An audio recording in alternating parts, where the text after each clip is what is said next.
Number one, it's going to be curated in such a way that you will walk away feeling filled up, mind and soul, which is really a wonderful thing.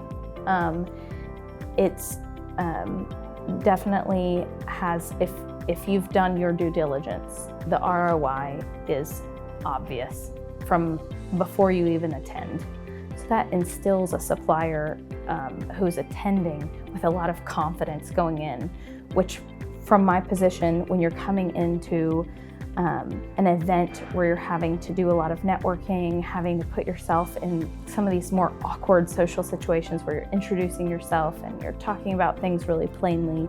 in these meeting environments, one-on-one meeting environments, I don't know, it puts you a lot at ease because you're prepared in advance with who you're gonna sit down with, what their background is. I mean, the level of information you guys supplied on all the attendees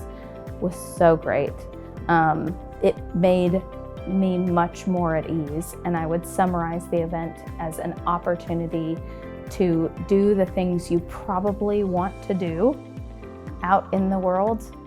in a setting that is curated to allow you to do them in a way that no other industry event is.